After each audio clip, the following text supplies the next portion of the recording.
Le 25 décembre 2025, les États-Unis ont mené des frappes aériennes contre des positions affiliées à l'État islamique, ISIS, notamment le groupe local Lakurawa, dans le nord-ouest du Nigeria, principalement dans l'État de Sokoto, forêt de Boni et environ de Jabo.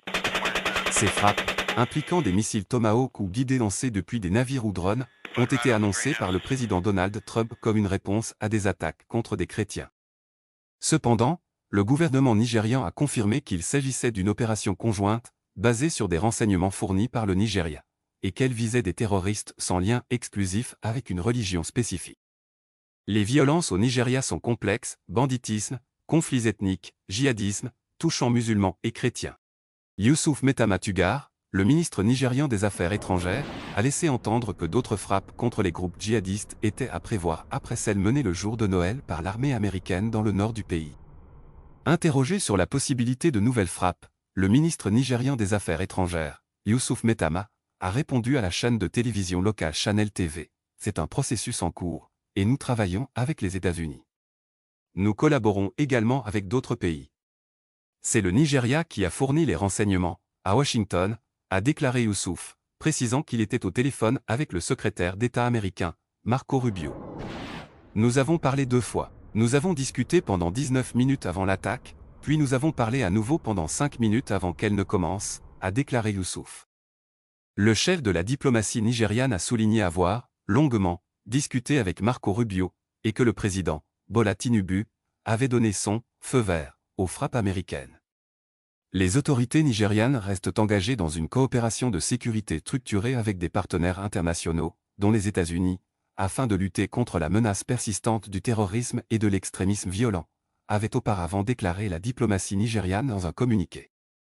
On ignore encore quelles cibles parmi les nombreux groupes armés du Nigeria ont été visées. Les djihadistes nigériens sont principalement concentrés dans le nord-est du pays, mais ont fait des incursions dans le nord-ouest. Les habitants des villages reculés de l'État de Sokoto, qui bordent le Niger, dirigés par une junte, ont dit être choqués par les frappes. Nous avons entendu une forte explosion qui a secoué toute la ville et tout le monde a eu peur, a déclaré Haruna Kala, un habitant de Jabo, à environ 100 km de la capitale de l'État, Sokoto, dans le district de Tambuwal. Au début, nous avons pensé qu'il s'agissait d'une attaque de Lakurawa, un groupe armé lié à l'État islamique au Sahel, a ajouté ce témoin. Mais nous avons appris par la suite qu'il s'agissait d'une attaque de drones américains, ce qui nous a surpris car cette région n'a jamais été une enclave de Lakurawa et nous n'avons jamais subi d'attaque ces 2 dernières années, a-t-il poursuivi. Youssouf Metama Tugar a souligné que l'approche du Nigeria dans la lutte contre le terrorisme n'était pas influencée par la religion des victimes, qu'elles soient musulmanes ou chrétiennes, et quel que soit le type de terrorisme.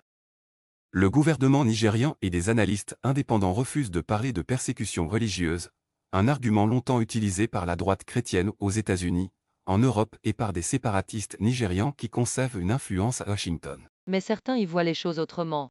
Pourquoi? Parce que Trump a annoncé les frappes en premier, sans attendre Abuja.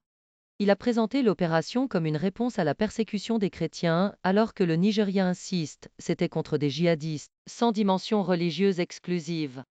Des voix au Nigeria critiquent la forme, manque de respect protocolaire, impression que Washington impose sa vision. D'autres se demandent, sans les menaces précédentes de Trump d'intervenir gain blasing, le Nigeria aurait-il accepté si vite? Alors, qu'en pensez-vous vraiment? Est-ce une coopération légitime contre le terrorisme? Ou un signe que les grandes puissances peuvent agir comme elles veulent, même avec un accord formel? Et le fait que ce soit annoncé le jour de Noël, simple provocation,